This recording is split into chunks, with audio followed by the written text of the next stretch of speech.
Hoje evoluiu muito, né, as formas de tratamento do câncer de mama, graças a Deus, principalmente do ponto de vista sistêmico.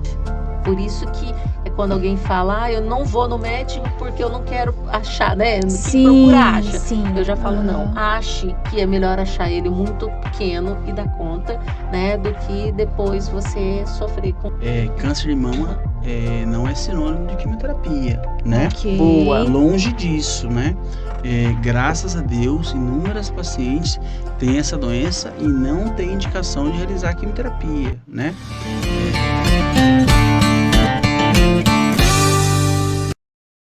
Olá, pessoal, bem-vindos a mais um podcast do Comunicar. Hoje o nosso tema é sobre o Outubro Rosa. E aqui, além de falar sobre a prevenção, nós vamos falar sobre o diagnóstico, sobre tratamento, sobre acolhimento e sobre a importância do autocuidado feminino. E para conversar aqui com vocês hoje, eu tenho o Dr. Luiz Fernando Barros, que é especialista em mastologia, cirurgia das mamas e reconstrução mamária. E a Graziela Ramos, que é diretora da MT Mama.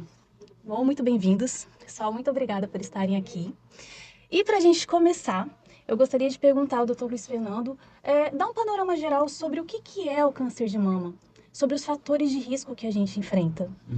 Bom, eu queria agradecer o convite, né, para falar sobre um tema extremamente relevante, que é o câncer de mama. Nós lutamos para tratar o câncer de mama, para prevenir o câncer de mama todos os meses do ano, né? Não é só o mês de outubro, né? O mês de outubro é um mês dedicado simbolicamente, né, para o diagnóstico precoce e tratamento do câncer de mama, mas a nossa luta é uma luta contínua em todos os meses, né? O que é o câncer de mama, né? Como toda neoplasia maligna, é um crescimento desordenado das células dentro da mama. E esse crescimento ele pode dar metástase para outros órgãos que não a mama, principalmente os linfonodos ínguos debaixo do braço, pulmão, osso, fígado. Por isso é fundamental o diagnóstico precoce e o tratamento do câncer de mama para evitar que aconteça essas alterações. O câncer de mama é o segundo câncer mais frequente nas mulheres no nosso país. Ele só fica atrás do câncer de pele não melanoma, né? São esperados para esse ano em torno de 73.610 novos casos de câncer de mama no Brasil. Em Mato Grosso, em torno de 1.040 casos. E é o câncer que mais mata as mulheres, né? O câncer que mais mata as mulheres é o câncer de mama. E nós acreditamos que esse número ainda seja subnotificado, né? Ainda não traduz a nossa realidade. Acreditamos que esse número seja maior. Por isso é fundamental o diagnóstico precoce e a prevenção do câncer de mama. Quais são os fatores de risco que estão associados ao maior risco de aparecimento do câncer de mama? O principal deles é ser do sexo feminino, né? Mulheres têm 100 vezes mais risco de ter câncer de mama que homens. Homens têm câncer de mama? Tem, mas uma frequência inferior. Então, o principal fator de risco é ser mulher. O segundo é histórico familiar e histórico pessoal de câncer de mama. Mulheres que têm parentes, principalmente de primeiro grau, com risco aumentado de câncer de mama, ou com história de câncer de mama, apresentam um risco maior de câncer de mama. Pacientes que já tiveram câncer de mama apresentam um risco maior. Pacientes com exposição ao hormônio durante muito tempo, ou seja, menstruaram precocemente e tiveram a menopausa tardia, ou seja, menarca precoce e menopausa tardia. Isso denota um extenso anos de exposição hormonal, né? Principalmente menarca abaixo dos 12 anos e menopausa depois dos 55. Essa exposição hormonal aumenta a chance de câncer de mama. Mulheres que nunca amamentaram, nunca engravidaram, apresentam risco maior de câncer de mama. A mama da mulher só é totalmente desenvolvida com a amamentação, na gravidez. As mamas que não são desenvolvidas, ou seja, as mulheres que nunca amamentaram, nunca engravidaram, elas são suscetíveis a apresentar um risco de câncer de mama maior. Mulheres que estão acima do peso, não praticam atividade física, fumam, bebem bebida alcoólica de forma exagerada, apresentam um risco maior de câncer de mama. Mulheres que apresentam mamas densas. O que é mama densa? A mama ela pode ter gordura ou tecido mamário. Aquelas mulheres que têm muito tecido mamário apresentam um risco maior de ter câncer de mama. Ou seja, é fundamental a mulher estar atenta a essas alterações, porque ela se encaixa num risco maior ou menor de desenvolver a neoplasia mamária. Certo. Bastante coisa, né? Bastante fator de risco, por isso que é importante sempre estar em acompanhamento com o seu médico. É fundamental, né? Isso a gente não consegue passar em uma consulta, né? Isso a gente consegue passar num aconselhamento, né? Eu diria que para a gente lidar com câncer de mama é um aconselhamento, né? A gente não consegue, numa consulta de 1 hora, passar todas as informações e a paciente não consegue absorver tudo isso em 1 hora, Sim. né? Isso é um aconselhamento durante os anos, sem sombra de dúvida. Durante o acompanhamento contínuo, né? anual. Graziela, como que a MT Mama, ela consegue auxiliar essas mulheres? Como que vocês chegam com esse apoio até as mulheres que têm câncer de mama, que necessitam desse apoio emocional? Então, a MT Mama é uma rede de apoio, né? Certo. E ela nasceu exatamente dessa preocupação dos médicos. Porque numa consulta, como o Dr. Luiz falou, a gente não consegue abarcar todas as informações que ela precisa. Então, os médicos do Hospital do Câncer, preocupados com essas meninas que saíam do consultório após a notícia, eles organizaram um grupo de pessoas para acompanhar essas meninas no sair depois da porta do consultório, né? E é isso que a MT Mama faz. Ela tenta acolher o máximo de mulheres possíveis que procuram a MT Mama, né? Para a gente tirar o foco da doença e ter o foco na pessoa. Então, lá a gente trabalha com terapias, a gente trabalha com artesanato, trabalha com fisioterapias. São ações que ajudam no tratamento, mas também que ajudam no emocional, que ajudam no mental, porque a gente tem, o tratamento ele mexe muito com a cabeça, com a família, então nós procuramos acolher essa pessoa na integralidade. A gente costuma dizer que o tratamento do câncer de mama é longe de ser realizado por um médico apenas, né? Exatamente. O tratamento do câncer de mama é extremamente complexo, né? Eu falo para meus alunos, né? Eu não vou abrir um consultório e uma plaquinha, o mastologista que trata câncer de mama. Isso não existe em nenhum lugar do mundo, né? O tratamento do câncer de mama é feito por uma equipe multidisciplinar. É feita pelo médico, mastologista, pelo oncologista, radioterapeuta, patologista, médico nuclear, feito pelo fisioterapeuta, enfermeiro, pelas organizações não governamentais, pelas ONGs, MT Mama, Rede Feminina e várias outras excelentes que a gente tem aqui no nosso estado, para que tudo isso a gente abrace essa mulher do ponto de vista da medicina, do ponto de vista mental, do ponto de vista como um todo, global, né? Para que essa paciente tenha um tratamento global, não exclusivamente técnico relacionado àquele nódulo mamário, né? Como foi bem dito, o câncer de mama não é um nódulo que se apresenta na mama, é uma alteração estrutural, familiar, pessoal, importante e complexa. Por isso essa gama de pessoas multidisciplinares, essa gama de profissionais são fundamentais para tratar aquela pessoa que tem aquela alteração naquele momento que ela está vivendo isso. E tudo que nós queremos é juntos, abraçá-la naquele momento que ela está vivendo para que ela possa sair desse momento. Certo. Doutor Luiz Fernando, fala um pouquinho pra gente como que é no momento de dar esse diagnóstico. Porque eu imagino, né, que seja difícil, que seja um momento assim, uma surpresa ruim, né? Um abalo emocional na hora de um diagnóstico desse. Até mesmo antes, quando existe a suspeita, que vem aquela ansiedade, que vem aquele medo. Como que os médicos, a equipe da medicina pode fazer isso de forma mais acolhedora? Hoje eu costumo dizer que o tratamento do câncer de mama, ele é individualizado. E o diagnóstico, quando é dado, ele é individualizado também. As pessoas são diferentes, elas possuem personalidades, características diferentes. Eu posso abordar uma paciente diferente de outra, porque elas têm perspectivas diferentes, personalidades diferentes. O médico que trata o câncer de mama, ele tem esse perfil, esse feeling de como abordar e como dar esse diagnóstico. E ele não tem infelizmente, não tem uma fórmula de bolo que serve para todos os casos, né? A gente acolhe e informa a paciente de acordo com a sua personalidade, de acordo com o que ela já conhece do que ela tem, de acordo com o que ela já espera, ou seja, não tem uma fórmula mágica. Sim. É doloroso, é um momento doloroso, muito, muito doloroso para a paciente, para os familiares. Cabe ao médico sentir qual a melhor maneira de informar tecnicamente, com toda a humanização, o que está passando no corpo daquela mulher. Isso é individualizado. Isso não é feito da mesma forma para várias mulheres, né? Isso é feito individualizadamente. Sem sombra de dúvida. O médico, ele tem essa sensibilidade de poder entender todo o contexto para poder passar essa informação tão difícil, né? Que muda drasticamente a vida não só da paciente, mas com a vida da sua família.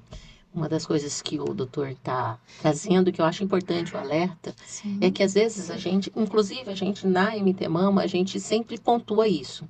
O tratamento é individualizado. Porque quando você chega com a notícia na sua família, sempre tem alguém com chazinho, sempre tem alguém com uma resposta, uma fórmula pronta. Uma frase pronta, uma frase né? pronta ali para você. Na tentativa de ajudar, mas nem sempre, né? É bem isso. E aí, essa nossa conversa é importante para tirar isso do senso comum.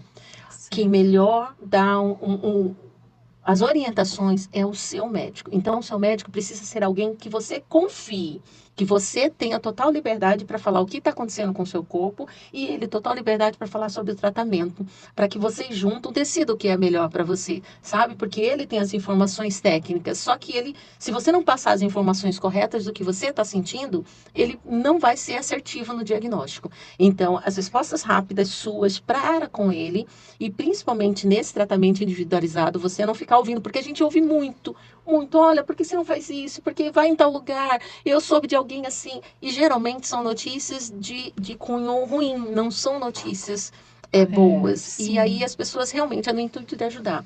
Mas que a gente precisa ter muito claro que quem vai nos orientar de maneira mais assertiva é o médico, é o seu médico. Isso é muito importante. Certo. E Grisela, como que as mulheres podem chegar até a MT Mama? Como que faz para chegar e pedir esse auxílio, principalmente emocional? Então, nós temos as nossas redes sociais, tanto Instagram, Facebook, quanto o site. Mas a gente também Certo. tem parcerias com os médicos oncologistas, que geralmente têm o folder no seu consultório, ou eles mesmos pontuam, olha, se você quiser, nós temos a MT Mama e as outras redes de apoio, né? Não só para o câncer de mama, mas para outros tipos de cânceres, né? Mas a gente também tem o telefone. Posso falar o telefone? Claro, por Nós favor. temos o telefone, Sim. que é 65 Tá. 99622 5631. Certo, Tá? vai ficar aqui na tela, tá, pessoal? Exatamente. É o nosso, tem uma pessoa lá, uma funcionária que vai atender você da maneira melhor possível, principalmente olhando para esse contexto, porque nós temos meninas que chegam lá muito tranquilas, mas temos meninas que chegam desesperadas com a notícia, tem meninas que chegam revoltadas. Então, a gente tem lá também um protocolo de acolhimento para cada situação, vamos dizer assim. Certo. E vamos falar um pouquinho sobre consciência e barreiras, assim, na opinião de vocês. Hoje existe mais consciência, né, em buscar ajuda, em atuar consigo mesma na forma de prevenção, ou ainda existe uma certa desinformação ou até mesmo um certo recuo devido ao medo de descobrir algo?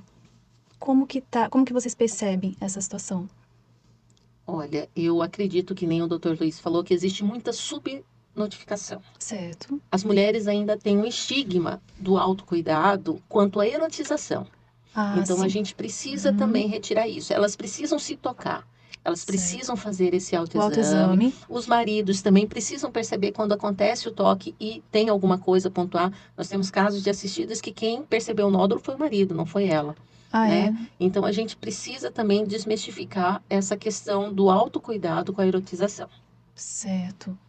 É isso mesmo, doutor. Eu acredito que cada vez mais está havendo um momento da procura para a realização, por exemplo, da mamografia, né? Uhum. Por quê?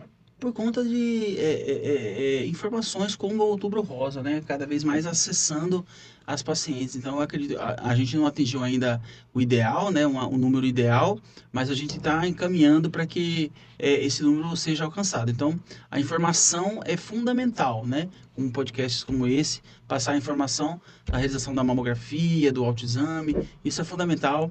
E agora, acredito que com essas informações, cada vez mais a gente busca um diagnóstico precoce e com isso diminuir a mortalidade do câncer de mama no nosso país. Certo.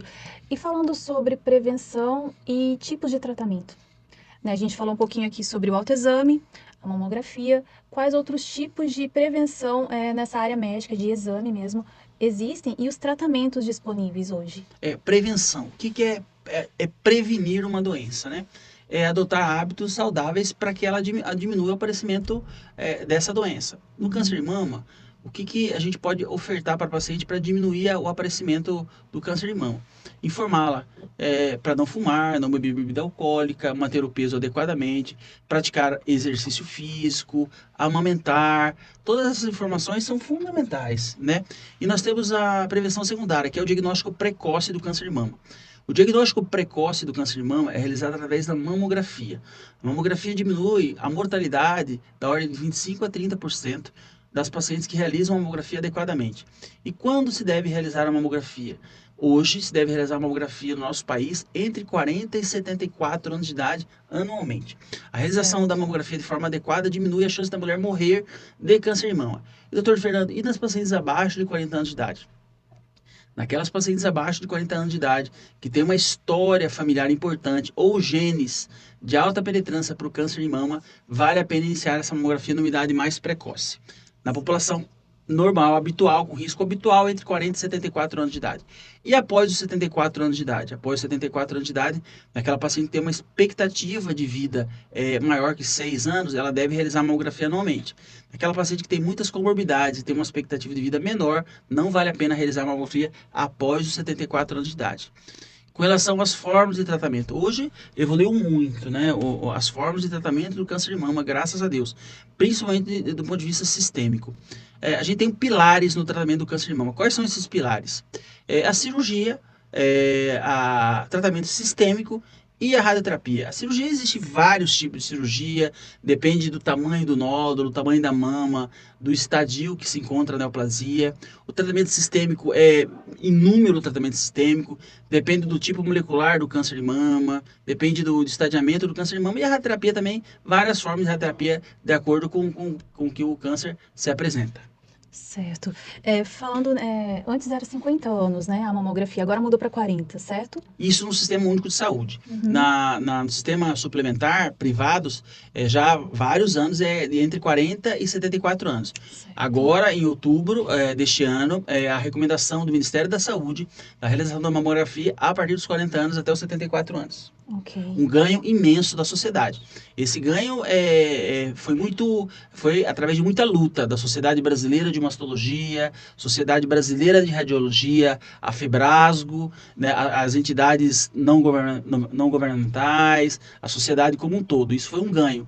Nós acreditamos, nós, mastologistas, eu falando aqui pela Sociedade Brasileira de Mastologia Regional Mato Grosso, que eu sou presidente, nós acreditamos que essa conduta do Ministério da Saúde vai refletir em alguns anos na diminuição da mortalidade do câncer de mama no nosso país. É óbvio que não vai ser de uma hora para outra, é óbvio que não vai ser ano que vem, é óbvio que não vai ser mês que vem, mas se Deus quiser, no futuro próximo a gente tenha números melhores no nosso estado e principalmente no nosso país também. Certo. E o senhor poderia falar um pouquinho para a gente sobre, eu não sei se esse é o termo correto, que se diz graus ou níveis do câncer e como que é o tratamento para cada um desses? O tratamento do câncer de mama é extremamente complexo. Ele é feito por uma equipe multidisciplinar, como eu disse. Uhum. E o tratamento hoje é baseado em 2 fatores principais. O estadiamento, o câncer de mama, ele é estadiado de um estadio 0, 1, 2, 3 e 4, de acordo com o estadio dele. É feito, quando se diagnostica o câncer de mama, é feito exames para ver o estágio que ele se encontra, né? Esses exames dependem da forma de apresentação do câncer e é classificado desses estadios 0 a 4. E também o tipo molecular, ou seja, é um tumor que expressa receptor de hormônio, é um tumor que expressa uma proteína chamada HER2, é um tumor chamado triplo negativo. O que é que tipo molecular é essa lesão, esse câncer da mulher? Baseada no estadiamento, no tipo molecular e nas características inerentes à paciente, história familiar, aconselhamento genético, é proposto o melhor tratamento para cada caso. Esse daí vem a partir da biópsia, é isso, doutor? Ou tem outros exames? Então, sempre que possível, a gente deve fazer a biópsia das alterações suspeitas, né? Okay. Vamos colocar um caso hipotético, num nódulo suspeito na mama, ela só tem esse nódulo, fez a biópsia. Essa biópsia mostrou que é um câncer de mama. Essa análise, essa biópsia, ela vai para uma outra análise chamada imunistoquímica, que é uma análise mais molecular, né? E aí essa análise vai mostrar que subtipo molecular é esse câncer de mama. E os exames de estadiamento são exames que vêm pulmão, principalmente, fígado, osso, principalmente, axila, para ver se tem doença relacionada nessas áreas. Baseado na imunistoquímica e no estadiamento, a gente consegue traçar o melhor planejamento para o tratamento dessa paciente. Certo. Uma coisa que eu acho que deve ser bastante uma curiosidade das mulheres, quando que se é indicado a reconstrução mamária? Eu faço reconstrução mamária há 15 anos. Na minha opinião, toda vez que a paciente for fazer cirurgia, ela tem que fazer reconstrução mamária. Certo. Porque a sociedade, de uma maneira geral, e as pacientes, elas, quando se fala em reconstrução mamária, elas pensam, nossa, é colocar prótese dos 2 lados. Não. Existem vários tipos de reconstrução mamária, vários graus de reconstrução mamária. Existem níveis de reconstrução mamária só local, reconstrução mamária com retalhos complexos, colocação de prótese. Então, reconstrução mamária engloba todas essas alternativas, né? Eu, hoje, basicamente, faço a reconstrução mamária em todas as pacientes minhas com câncer de mama. Um pequeno remodelamento a grandes cirurgias.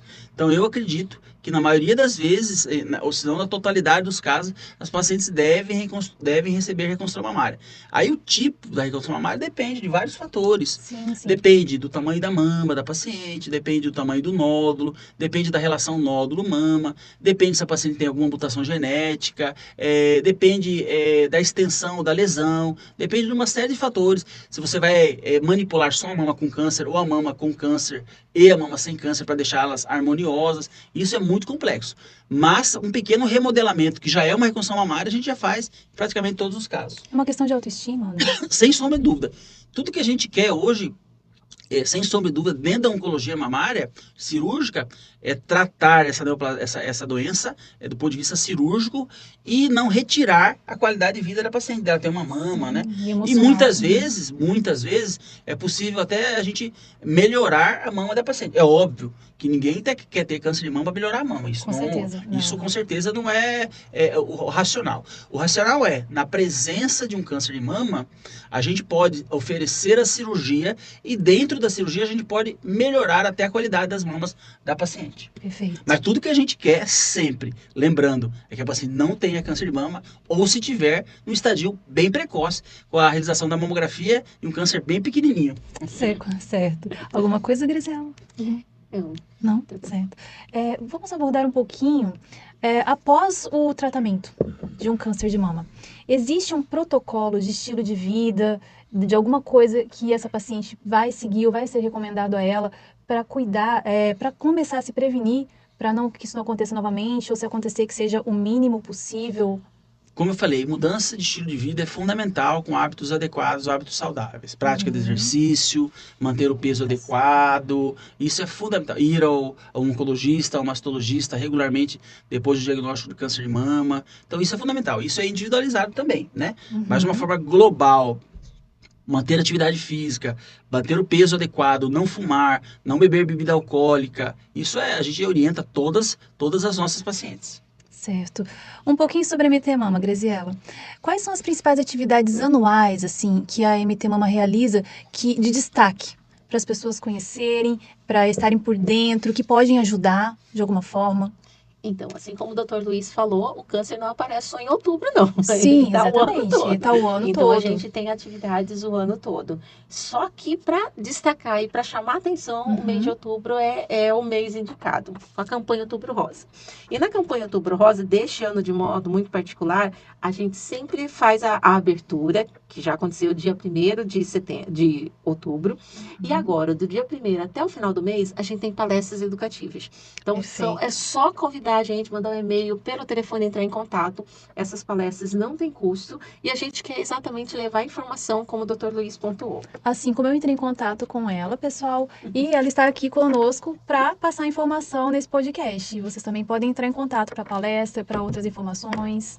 Exatamente. Do dia 1º ao dia 31 também, e aí vem meu pedido de ajuda, nós temos um shopping Pantanal, uma loja onde a gente está vendendo produtos da MT Mama. É a renda desses produtos que nos sustenta no ano seguinte. Então é importante a colaboração de vocês. Vai lá, visita a nossa loja, tá linda. Bom para tirar foto, que o pessoal gosta, instagramável. Vai lá e compra uma camiseta nossa. E além da camiseta, quais que são os produtos que estão sendo comercializados esse ano? Então, nós temos necessaire, nós temos o chaveiro da vida. O chaveiro da vida é muito bacana, porque tem um nódulozinho no coração Pra sentir, gente treinar o nosso toque, né? E todo artesanato que as meninas durante o ano fazem, a gente disponibiliza lá também, que é uma forma de termos renda, né, para nos manter. Certo. Desculpa, Graziela, eu vi no Instagram de vocês uma campanha que vocês estavam fazendo sobre o lenço. Sim. Como que é essa campanha do lenço? Então, na verdade, esse lenço é um lenço solidário, foi uma ação junto ao Comper, ele tem isso, né, e aí chamou a gente para ser parceiro. Ótimo. A ideia era você doar um lenço lá, e esse lenço vai ser revertido para a MT Mama. E as pessoas podem continuar doando lenço. Pode continuar doando lenço. Lenço, cabelo, tá? A gente precisa muito de doação de cabelos para fazer peruca. A MT Mama tem um banco de peruca que não é só para quem tem câncer de mama. Ficou careca em função do câncer de mama, Sim. mas para qualquer câncer, né? Esse banco está disponível lá Para qualquer para câncer. qualquer tipo de câncer. A pessoa vai lá, a gente não doa essa peruca, ela é emprestada. Então a gente faz um termo de consignado, de compromisso, e essa pessoa usa o tempo que ela quiser. Eu quero ficar um mês loiro, outro mês ruivo, outro mês moreno. Fique à vontade. Pode escolher. Pode escolher, tá lá o ano todo. Perfeito. E continuando a nossa programação da campanha, dia 18 nós temos uma caminhada lá no Parque Tianaí, que também é a ideia da visibilidade a essa campanha. 18 de outubro agora. Exatamente. Será sábado, não é isso? Sábado. Isso. E dia 25 nós temos o pit stop na Praça Alencastro. E dia 1º de novembro, a nossa Macarrão Mama com o desfile das meninas. Ótimo. Pessoal, no final desse podcast, a gente vai deixar na tela, em um período de tempo, as datas dos eventos principais que vão acontecer esse mês. Pode ser, Graziela? Sim. Aí você pode ficar ligado ali no finalzinho do podcast. A gente vai deixar os horários, as datas, os locais, ok? E, Graziela, como que as pessoas fazem para ajudar, além de comprar os produtos, né, nesse mês e nas outras campanhas que vocês fazem, se a pessoa quiser se voluntariar, por exemplo, como que faz? Então, procura a gente, né, como eu disse, nas redes sociais ou por esse telefone que a gente citou. E aí, vá lá visitar a nossa casa. Nós temos uma vez por mês o que a gente chama de bate-papo. É uma ótima oportunidade para você ir conhecer a casa. E lá a gente já tem um monte de coisa para vocês fazerem. É só chegar lá que a gente... Serviço é o que não falta. Serviço é que não falta. A gente precisa de braço para dobrar a camiseta, para pegar Olha o telefone só. e ligar para as assistidas. O que acontece? Às vezes as meninas, elas se fecham. Eu fui uma assistida que se fechou. Sim. Eu não queria ter contato com o de fora. E graças a Deus eu tive pessoas que me tiravam desse centro e me botavam para fora. Então a gente precisa de gente que ligue, que entre em contato para saber como é que tá. Não para falar da doença, mas para falar de mim, de como eu estou. Então a gente precisa sim de vocês. Coisas simples e que fazem toda a diferença. Toda a diferença. Certo. Bom, vamos falar um pouquinho aqui, fazer como se fosse um jogo de mitos e verdades. Pode ser? Vamos lá, então. Homens também têm câncer de mama? Tem homens que têm câncer de mama. Verdade? Verdade. Eu já operei 5 homens com câncer de mama, né? Para cada estatística brasileira, mundial, para cada 100 casos de câncer de mama em mulheres, teremos um caso de câncer em homem, né? Então, homem tem câncer de mama, sim. Doutora, uma curiosidade. Aí é Lógico. minha. Pode ficar à Agora, vontade, pode ficar à vontade. O tratamento também para um homem é similar ao da mulher? Muito, cirurgia, química? muito semelhante, né? De acordo com o estadiamento e de acordo com a biologia molecular da lesão. Muito semelhante, né? Uma coisa que é um pouco diferente, tudo que a gente quer hoje numa paciente que tenha câncer de mama é realizar a cirurgia conservadora, né? Existem 2 tipos de cirurgia para o tratamento do câncer de mama. Ou uma cirurgia conservadora, que conserva a mama, ou uma mastectomia. Os resultados mostram que a longo prazo as pacientes ficam mais satisfeitas com a cirurgia conservadora. Então a gente acredita que a cirurgia conservadora é o tratamento padrão, gold standard que a gente diz, né? Fazer uma cirurgia conservadora no homem é muito difícil, porque o homem tem pouca mama. O homem não faz rastreamento, né? Não está indicado ele fazer rastreamento. O que é rastreamento? É você fazer exame sem estar sentindo nada. O homem não tem essa indicação, pela baixa prevalência da doença no sexo masculino. Então a gente acaba encontrando nódulos um pouquinho maiores ou nódulos já na região retroareolar. Então a gente acaba retirando completamente a mama do homem. Então a cirurgia conservadora, se tem um fato que difere o tratamento do homem e da mulher, o tratamento sistêmico muito igual, a radioterapia muito igual, mas a gente faz muito mais cirurgias que poupam a mama na mulher do que no homem. Isso por um fator anatômico simples, que a mama da mulher é maior que a mama do homem. Sim, sim. Próximo. Quem não tem histórico familiar não precisa se preocupar? Não, longe disso, longe disso. A gente acredita que 5 a 10%, acredita não, a literatura mostra que 5 a 10% dos casos de câncer são de origem hereditária, né? Então a grande maioria dos casos são de origem esporádicas, relacionadas ao estilo de vida e várias outras coisas. Então, pacientes que não têm histórico familiar, elas devem fazer o rastreamento de forma adequada, de forma bem resolutiva para que seja o diagnóstico precoce. Esse mito aí de quem não tem histórico familiar, não tem câncer. Eu sou cirurgião oncológico, né? A minha formação é cirurgia oncológica, antes de ser mastologia. Essa história de que quem não tem câncer na família não deve se preocupar tranquilo? é um mito, longe disso, né? Todos nós devemos nos preocupar com a realização de rastreamento adequado. Esse rastreamento vai depender, obviamente, do sexo e da sua idade, né? E da sua história familiar, obviamente. No caso de câncer de mama, para todas as mulheres, com risco habitual de câncer de mama, devem realizar mamografia entre 40 e 74 anos. E eu sou um exemplo disso. É? Não tinha histórico nenhum, nem do lado do pai, nem do lado da mãe, sobre câncer de mama. E E teve. tive câncer. Certo, olha só, pessoal, que importante, né? Importante a gente fazer o diagnóstico, fazer a prevenção e com a ginecologista, com o médico de confiança, todo ano, todo ano. E isso não significa que a gente não deva saber o nosso histórico familiar, Sim, né? sim. Nosso histórico familiar é fundamental.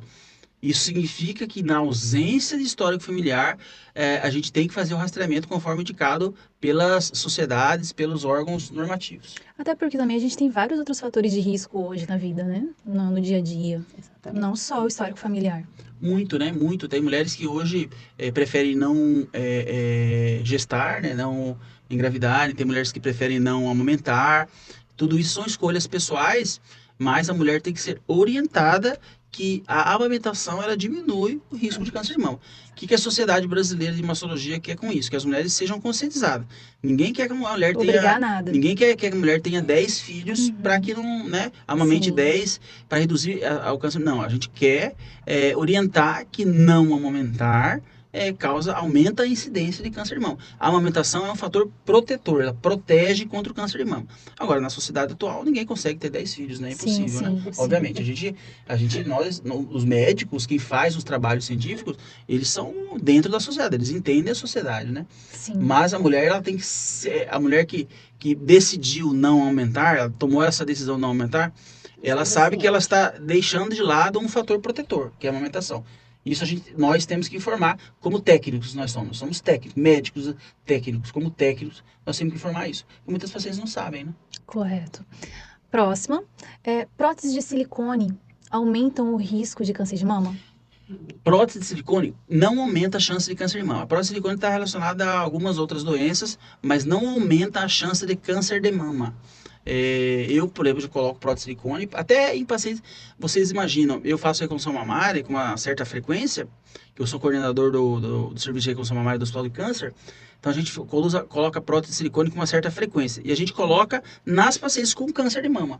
Então, se a prótese causasse câncer de mama, o primeiro grupo que a gente afastaria de colocar prótese seria nas pacientes com câncer de mama. Perfeito. Então, como a prótese não causa câncer de mama, a gente coloca a prótese de silicone nas pacientes com câncer de mama. E naquelas pacientes que não têm câncer de mama, quando bem indicado pelo seu cirurgião, não há contraindicação de colocar prótese pelo aumento da chance de câncer de mama. Ok. Essa aqui, quem esteve ligado aí desde o comecinho do podcast já vai saber responder, que o doutor já deu umas pinceladas aqui. A alimentação e a atividade física influenciam na prevenção? E tudo, né? Não só câncer de mama, na nossa vida, né? Alimentação é fundamental, né? Alimentação, manter atividade física, não só para o câncer de mama, isso é fundamental para a nossa vida em várias neoplasias, diminui com uma alimentação adequada, com exercício físico, com manter peso adequado. Então, não é só câncer de mama, aí é uma qualidade de vida global. Perfeito. A MT Mama é uma associação apenas para mulheres que já tiveram câncer de mama? Não. Mito. Mito. A MT Mama é uma rede de apoio para pessoas acometidas com câncer de mama, né? Certo. Então, tanto homens ou mulheres podem procurar a MT Mama, que vai ser acolhida da mesma forma, o mesmo protocolo. Homens também. Homens também. Eles têm um pouquinho de receio porque é Casa Rosa. Aham, sim, Mas sim. fiquem à vontade. Nós temos assistidos, né? Assistidas são pessoas que a gente chama que passaram pelo câncer de mama e que estão lá na MT Mama. E qualquer faixa etária? Infelizmente, a faixa etária tem sido cada vez mais nova, mas qualquer faixa etária. Falando, bom, os nossos mitos e verdades encerram por aqui, mas certamente, né, tem vários aí durante o podcast. Falando um pouquinho sobre essa faixa etária, aumentou o número de câncer em mulheres mais jovens? Sim, aumentou. Isso no mundo inteiro, né? Por vários fatores, né? Hoje a gente consegue diagnosticar de forma mais precoce o câncer de mama, mudança do estilo de vida. Então, isso aumentou o aparecimento do câncer de mama nessa faixa etária menor. Hoje, por exemplo, no Brasil, em torno de 25% a 30% dos casos de câncer de mama ocorrem em pacientes abaixo de 50 anos de idade.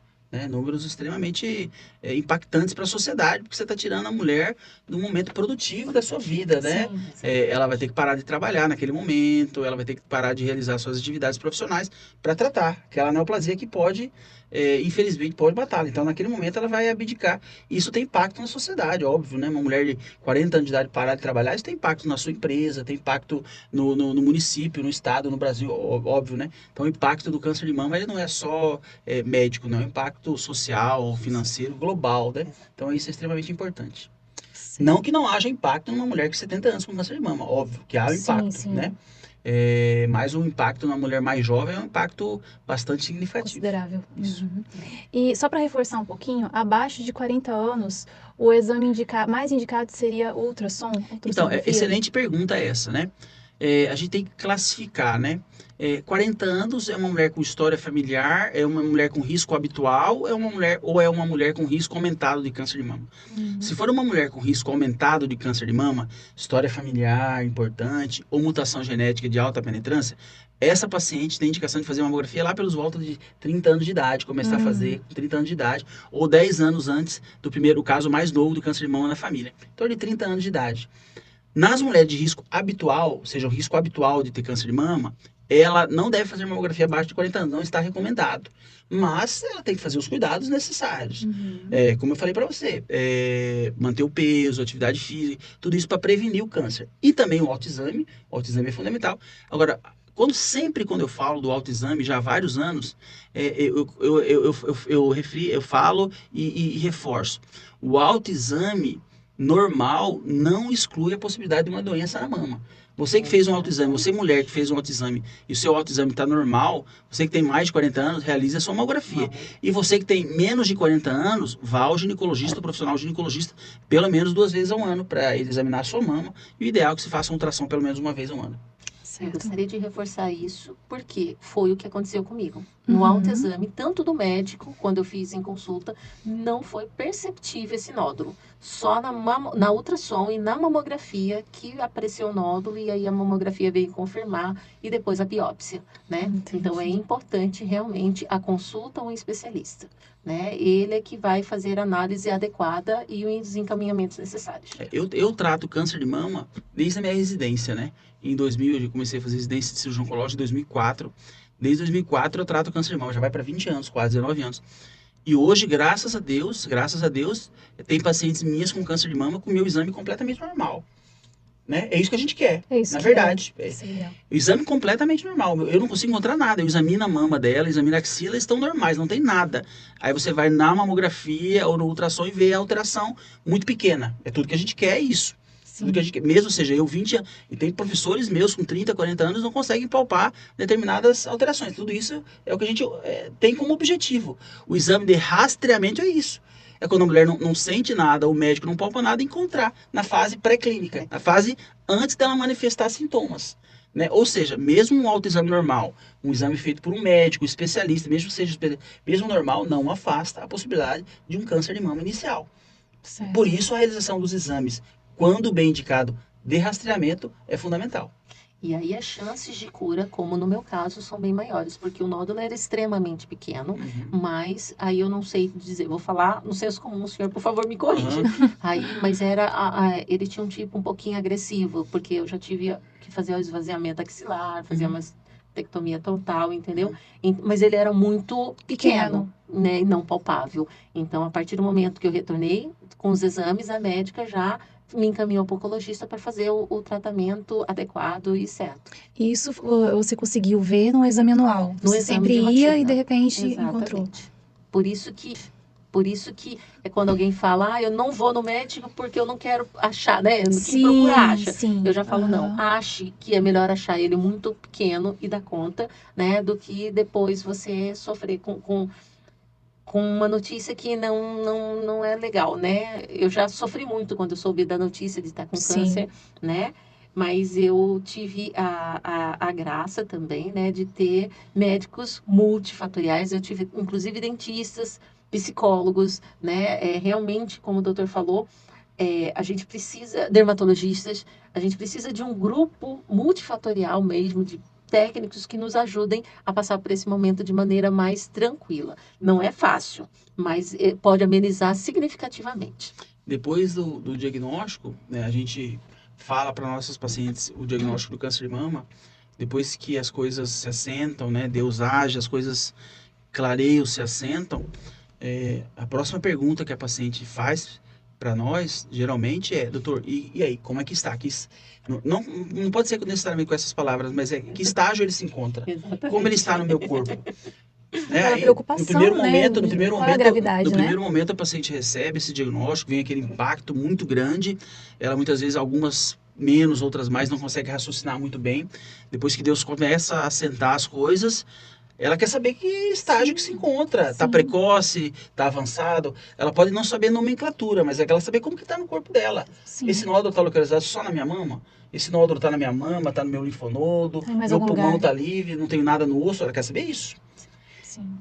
Por que eu estou falando isso? Porque quanto mais precoce a gente diagnostica o câncer de mama, mais frequentemente ele se encontra nos estadios iniciais, com chance de cura muito mais alta. Diferente daquele câncer mais avançado. Aquele câncer mais avançado, que a gente vê nitidamente, a gente olha, o médico olha clinicamente, vê, isso aqui provavelmente é um câncer, a chance de ter doença fora da mama é maior do que aquele câncer que é notado só nos exames, né? Por isso é fundamental o diagnóstico precoce do câncer de mama. Certo. E na nossa própria história, Graziela, além do medo, né? Às vezes já não vou ao médico porque eu tenho medo de descobrir, então está tudo bem, né? Não vou e daí não passo por isso. Porque o câncer não dói, viu? Não dói. Não tem Então, sintomas, não tem geralmente. sintomas nenhum. Você tá vivendo normalmente a sua vida. Descobre quase que por um acaso quando está num estágio mais avançado, né? Mas não só isso, no seu autoexame, bom reforçar, não aparecia nada, né? Não sentia nada. Foi com o exame de rastreamento que se fala, né? Que percebeu, que Sim. realmente se confirmou. Sim. Mais uma vez, a importância de não só, lógico, fazer o autoexame é muito importante, mas também o acompanhamento médico todo ano. E aí eu reforço a fala do Dr. Luiz, que eu fiz uma ultrassom. Não foi a Certo. mamografia. Não foi direto na mamografia. Não, foi uma ultrassom. E na ultrassom de rotina, Uhum. é que apareceu um nódulo diferente. E aí ela falou, volta para sua médica e peça uma mamografia. E aí a gente voltou e ela pediu mamografia e confirmou aí que veio a biópsia e outros tratamentos. Inclusive, como a gente falou de mulheres mais jovens, desde a fase que a menina começa a ir ao ginecologista, já se pede um ultrassom mamário? O é fundamental, né? Você falou, quando começa, já faz a menina já vira mulher, né? Ela vai procurar o profissional ginecologista. O profissional ginecologista, com toda a sua competência, ele vai realizar os exames necessários de acordo com os achados clínicos da paciente, né? Não tem vou fazer o exame de ultrassom com 15 anos. Uhum. Vou começar a partir de 20. Não, isso é individualizado pelo profissional ginecologista, que é o profissional competente para examinar essas pacientes nesse momento de vida. Certo. Aí, a partir do momento que você diagnostica uma alteração complexa na mama, como um câncer de mama, essa paciente deve ir para um mastologista, né? Porque o mastologista é o profissional que tem digamos assim, mais familiaridade e que trata com mais frequência essa doença. Ok. Pode Posso falar. fazer uma pergunta? Sim. Inclusive, que eu acho que é importante para o Dr. Luiz estar explicando. Que nem no meu caso eu tive esvaziamento axilar. E aí, nesse caso, a gente é classificado legalmente como uma pessoa deficiente. Né? Certo. O senhor poderia explicar o que é essa... Deficiência. Esse esvaziamento axilar? O que impacta? Por que a gente fica classificado como deficiente? Essa classificação como deficiente, eu não sei explicar porque não fui eu que fiz a lei, né? A lei. O que a gente pode dizer é que hoje a gente faz o esvaziamento axilar em situações bem específicas. A gente evita ao máximo o esvaziamento axilar, né? O que Porque seria esse tem esvaziamento? um comprometimento, né? Vamos lá. Bom, o que é o esvaziamento axilar? O esvaziamento axilar é a retirada dos linfonodos da axila. Antigamente achava-se que toda mulher que tinha câncer de mama deveria retirar os linfonodos da axila. Aí a gente passou por uma fase que aquelas pacientes que não tinham linfonodos comprometidos no ultrassom ou no exame físico do médico, elas deveriam fazer a biópsia do linfonodo sentinela. O que é o linfonodo sentinela? É o linfonodo que drena o local onde está localizado o câncer de mama. Então, essas pacientes que não tinham alteração no ultrassom, no exame clínico, elas faziam a biópsia do linfonodo sentinela. Biopsiava o linfonodo sentinela. Na ausência de doença metastática no linfonodo sentinela, não fazia mais cirurgia, porque a chance dos outros linfonodos estarem comprometidos é muito baixa. Então, só tiraria o linfonodo sentinela. A gente já está evoluindo mais um pouco. Hoje existem estudos que sustentam tecnicamente em algumas situações, a gente mesmo com linfonodo sentinela positivo, não retirar outros linfonodos. Só de repente fazer radioterapia. E a gente avançou mais um pouquinho. Existe alguns, principalmente dois estudos, o INSEMA e o SOUND, são dois estudos que eles sugerem e eles respaldam o médico em determinadas situações sequer fazer o linfonodo sentinela, mesmo em algumas situações omitir a realização do linfonodo sentinela.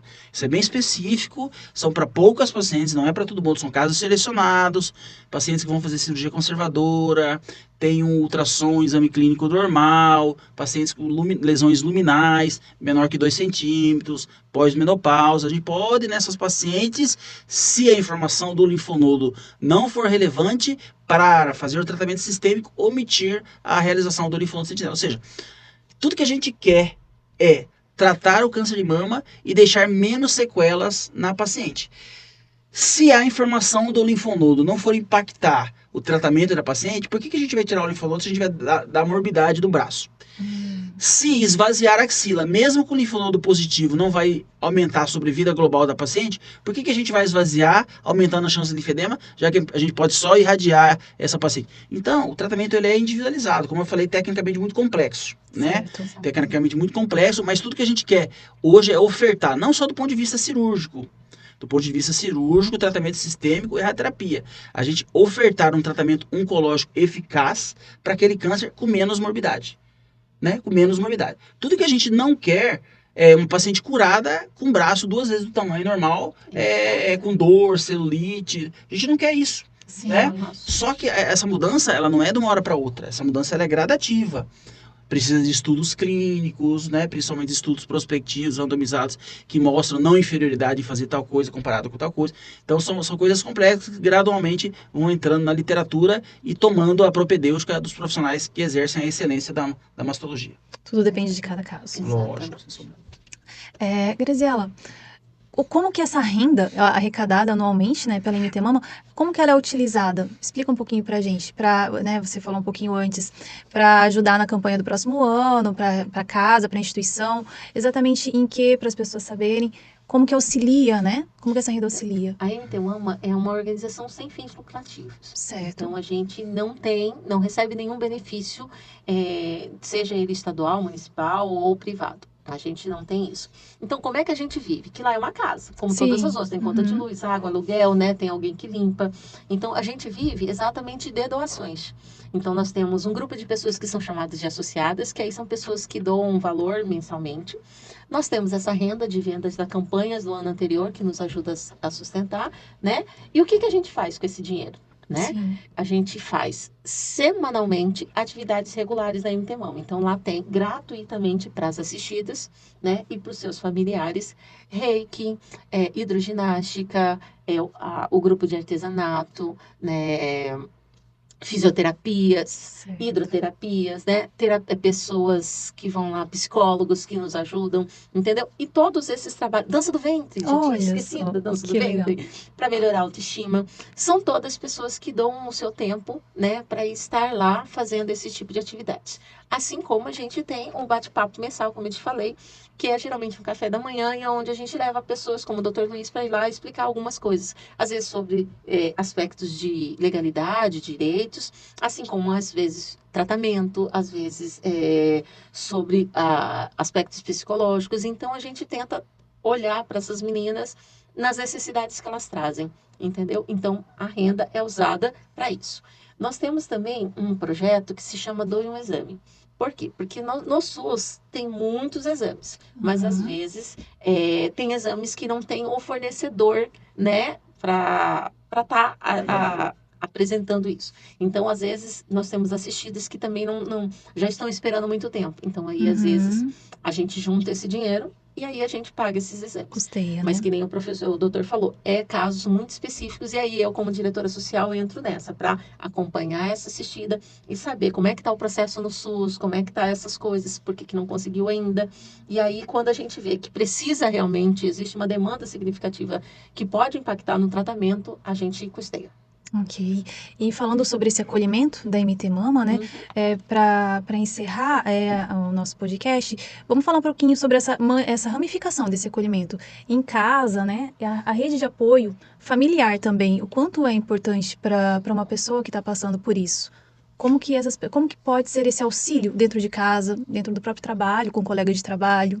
Então, é muito importante a sua pergunta, porque nós temos muito casos de assistidas que são abandonadas, seja para os seus filhos, seja para o seu marido, né? Elas deixam de trabalhar e aí ela fica com uma vida muito restrita à doença e a hospitais, né? Então, nesse sentido, a MT Mama também acolhe e orienta os familiares de estar fazendo esse acolhimento, tá? Então, eu costumo dizer que não deixe essa pessoa quieta, muito sozinha, porque o tratamento quimioterápico também ele é tóxico, não só para o coração, quanto para a cabeça. Então, a gente precisa estar sempre junto. Outra coisa que a gente alerta é a quimioterapia. Vai fazer? Vá acompanhada, não vai sozinha, né? Vai numa Certo. consulta, também vá acompanhar, né? Acompanhe essa pessoa. É importante que a gente esteja do lado, né? Que nem você falou, tem algumas frases prontas que não ajudam, né? Então, eu costumava dizer, porque eu engordei um pouquinho, eu fiquei bem inchada. Sim. E, às vezes, as pessoas olhavam para mim e falavam, nossa, você está muito bem. E aí eu falava, gente, era para eu estar ruim. Eu estou em tratamento e, graças a Sim. Deus, eu estou bem, né? Outra coisa que eu acho importante, o tratamento de câncer muitas vezes não deixa a pessoa careca. Então, tem pessoas que acham que só porque você está com cabelo, ou porque você está bem, você não está em tratamento. Isso também é um outro senso comum que a gente precisa Um desmistificar. mito. É um mito. A gente precisa Uhum. entender que existe, como o doutor Luiz falou, o tratamento tem avançado bastante. E nem toda quimioterapia deixa a pessoa careca, né? E não é por causa disso que ela não está passando pelo tratamento, que ela não está tendo todas as Dificuldades, né? dificuldades daquele tratamento. E sempre lembrando, né, do ponto de vista técnico, câncer de mama não é sinônimo de quimioterapia, né? Ok. Boa. Longe disso, né? Graças a Deus, inúmeras pacientes têm essa doença e não têm indicação de realizar quimioterapia, né? Quimioterapia, ela é indicada quando há um benefício. E hoje a gente acredita que a gente seleciona melhor as pacientes que há 10, 20 anos atrás. Então, nem toda paciente com câncer de mama vai ser submetida a tratamento quimioterápico. Muito Ok. importante isso. Nós temos muitas assistidas que passaram pela cirurgia e pela radioterapia sem passar Sem pela a químio. quimioterapia. Exatamente. É Gri- importante esse alerta. Grisiela, você pode reforçar pra gente os pontos de venda desse ano? Então, nós estamos no Shopping Pantanal, né? Tem uma lojinha muito bacana, muito bonitinha lá. E nós temos na sede da MT Mama mesmo, lá na Rua Manso, Jardim Petrópolis. Ok. E para mais informações sobre a MT Mama, quais são os canais? Nós temos o nosso Instagram, @MTMama, com 2 M's, porque nós temos 2 mamas. Tá escrito Né? aqui na tela também, qualquer dúvida. Exatamente. Nas redes sociais, né? Assim como pelo telefone que eu comentei com você. Pode entrar em contato, a gente responde, tá respondendo bem rapidinho, graças a Deus. Perfeito. E para quem quiser conhecer também um pouco mais do trabalho do Dr. Luiz Fernando, @Luiz Correia Barros, certo? Pessoal, esse foi o nosso episódio de hoje. Aqui a gente falou não só sobre a prevenção, mas sobre a importância do acolhimento nesse período que uma pessoa passa por um câncer de mama, sobre as formas de tratamento, o que é um câncer de mama e que a prevenção, o autocuidado é o ano todo e sempre, né? Todos os dias da nossa vida. Que esse autocuidado feminino e também masculino, porque a gente viu aqui que o homem também pode ter câncer de mama, sejam perenes. Sempre que a gente tem esse cuidado com o corpo. E fica aí a dica do Dr. Luiz Fernando, alimentação saudável, atividade física, né, que entrem na nossa rotina para cuidar da saúde como um todo, o quanto isso é importante e como todos os médicos reforçam isso para a gente. Eu agradeço mais uma vez a presença de vocês. E se você nos acompanhou até aqui, achou esse podcast interessante, percebe que tem alguém que necessita de informação, ou mesmo quer espalhar essa informação adiante para conscientizar, fica à vontade para encaminhar para todo mundo aí e até o nosso próximo episódio.